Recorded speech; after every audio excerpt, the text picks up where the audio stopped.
This date, April 19, 30 years ago, the deadliest act of domestic terrorism in U.S. history happened. A truck bomb, masterminded by Army veteran Timothy McVeigh, detonated outside the federal building in Oklahoma City. 168 people died, 19 of them children. McVeigh was later executed. Now, only on CBS 17, Bill Young talks with a man who was just yards away from the Murrah building. And we want to caution you, too, some of the images are graphic.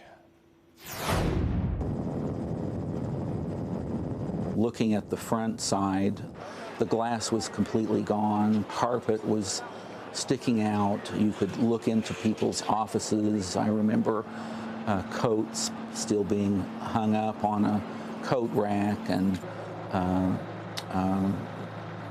cabinets and different things that were observable. John Wallace's words transport you to just outside the Alfred P. Murrah Federal Building on April 19, 1995.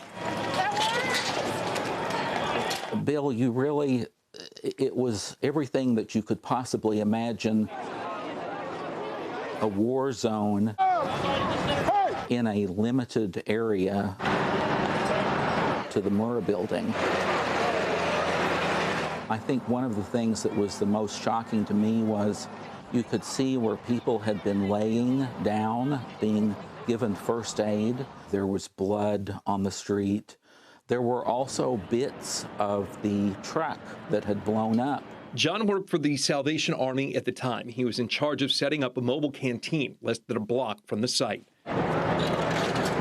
We actually saw the last person removed from the Murrah Building, the poor woman who had her leg amputated. You asked me how this affected me. I just recalled that for many months after that time, I had trouble with blue and red lights because I remember the person being taken out by ambulance. I've got this book. John has 2 tubs filled with tangible memories of that day. I took this one photograph of the Murrah Building, and the sun was just coming up, and that is forever frozen in my mind, is the sun coming up and shining through the Murrah Building. He ended up spending 10 days at the site. Well, you don't serve at the Oklahoma City bombing without being changed forever. I have served in other places in addition to the bombing.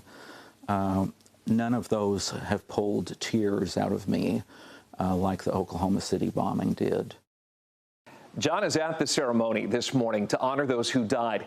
He told me that he agreed to share this very personal story so people remembered those who didn't survive on that day. 2 men were ultimately convicted of the attack, which was carried out for anti-government reasons. One was executed. The other is spending his life in prison. Bill Young, CBS 17 News.